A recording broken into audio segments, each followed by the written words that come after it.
So back in 1992, world leaders got together and drafted this massive blueprint for the future of our planet. They called it Agenda 21. Now, it's one of those things you might have heard of, it gets talked about a lot, but it's not always understood. So today, we're going to peel back the layers and break down what it actually says. And right from the get-go, the document opens with this incredibly powerful line. I mean, talk about setting the stage. The leaders who wrote this, they truly believed they were standing at a critical crossroads in history. They felt that the choices they were about to make would echo for generations to come. So where did this all go down? Right here. This was the 1992 United Nations Earth Summit in Rio de Janeiro. And you got to understand, this wasn't just some small meeting. It was a massive, historic event that brought nations from all over the world together to face these growing global crises and hopefully agree on a path forward. Okay, so here's our game plan for digging into this. First, we'll look at the problems they were trying to solve. Then we'll get into what Agenda 21 actually is. After that, we'll explore its big sections on people and the planet. And finally, we'll see how they plan to make this whole ambitious thing happen. All right, let's kick things off with the why. Because, to really get the solution, you first have to grasp the sheer scale of the problem as these leaders saw it back in 1992.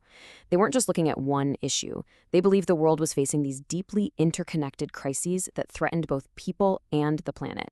And the preamble of Agenda 21, it just lays it all out there, crystal clear. The people who wrote this, they weren't just thinking about environmental problems by themselves. No. They saw a world where things like poverty, massive inequality, and the decline of our ecosystems were all tangled together, feeding into one another in this really dangerous cycle. And that brings us to the absolute core idea of the entire summit, and it's captured perfectly in this one quote. The thinking was, look, these problems are just too big. They're too widespread for any one country to tackle on its own.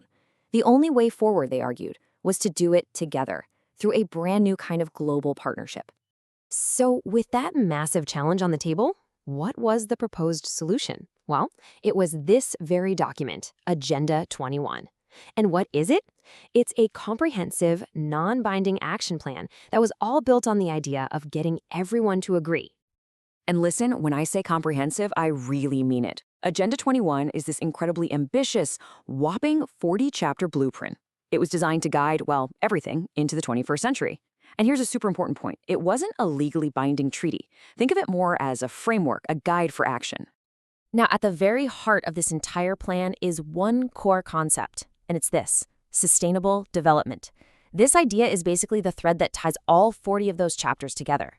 It's all about striking a balance, right? How do we improve life for people today without messing things up for future generations to meet their own needs?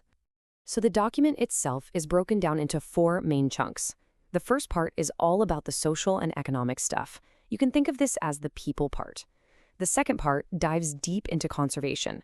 That's the planet part. And then the last 2 sections, they're all about the how. How do we actually make all this happen with partnerships and real practical steps? Okay, let's dive into that first section, social and economic dimensions. This part of the plan makes a really crucial point right off the bat. You just can't talk about the environment in a vacuum. You have to talk about human well-being, about poverty, and about the economy, because it's all connected. So right out of the gate, a primary goal is combating poverty. The document basically argues that poverty isn't just a social issue, it's a key driver of environmental damage. The thinking is, you can't really have sustainable development if you don't first tackle poverty.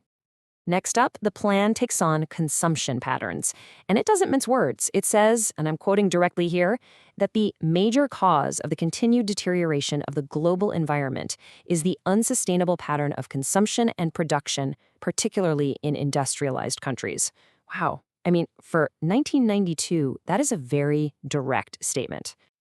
And finally, this section really connects the dots between a healthy planet and a healthy population.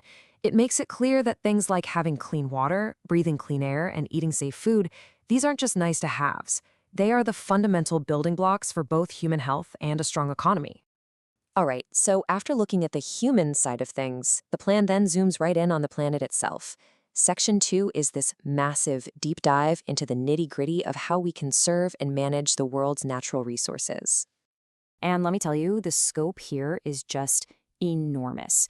For example, it lays out detailed strategies for combating deforestation. And this wasn't just about, saving the trees. The document recognized that forests are absolutely vital for maintaining biodiversity, for helping to regulate our climate, and for supporting countless communities around the world. Then, the plan moves from the land out to the sea, focusing on protecting our oceans. It really highlights the major threats of marine pollution and overfishing. It calls for much better management of everything from the coastlines all the way out to the vast open oceans. And it urges us to use marine life sustainably. And this is a big one. It calls for the conservation of biological diversity, basically all the different kinds of life on Earth.